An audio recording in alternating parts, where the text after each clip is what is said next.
What's up mga kapuso? Ito po ang mga kapanapanabik na ganap na dapat po natin abangan dito lamang po sa ating kapatid.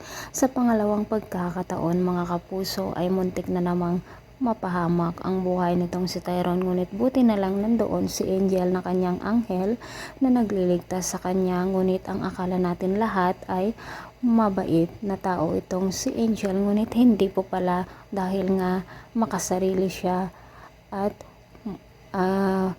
tulungan sana niya si Tyrone na makausap ang kanyang pamilya, ngunit sinira nga po niya ang cellphone nito at sinabi niya sa kanyang sarili na hindi na niya hahayaang makawala pa si Tyrone dito sa kanya, dahil nga mahal na mahal niya si Tyrone unang pagkikita pa lamang niya dito mga kapuso. Samantala buti na lang hindi nagtagumpay ang lalaki na binayaran ni Bea upang tuluyan lang ang patayin si Tyrone, dahil nga po nakita ni Tyrone ang baril at agad-agad silang dumapa kasama nitong si Angel.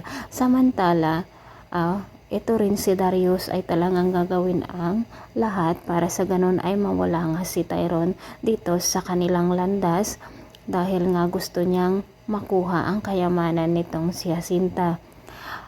Hindi na siya naawa dito sa kanyang asawa na si Rosel. Kunwari ay concern siya dito kay Tyrone, ngunit gustong gusto niya pa na mawala itong si Tyrone. Sana hindi mawala si Jacinta mga kapuso, no, para sa ganun ay maglaho lahat ang mga pangarap na sakim nitong sina Melania at Darius.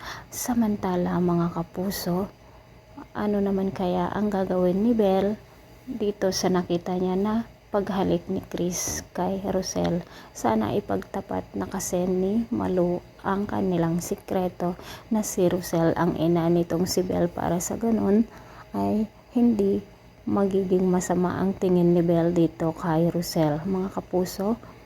Ngayon nga ay nailigtas na naman ni Angel si Tyrone at nasa piling na naman niya nito. Hanggang kailan kaya maitatago ni Angel itong si Tyrone, at sana hindi magtagumpay ang mga taong gustong pumatay sa kanya, lalong-lalo na itong si Darius. Hanggang kailan din kaya malalaman ni Rosel na may kinalaman nga si Darius o may masamang balak nga si Darius dito sa kanyang anak? Pakaabangan po natin. Maraming salamat. Bye-bye.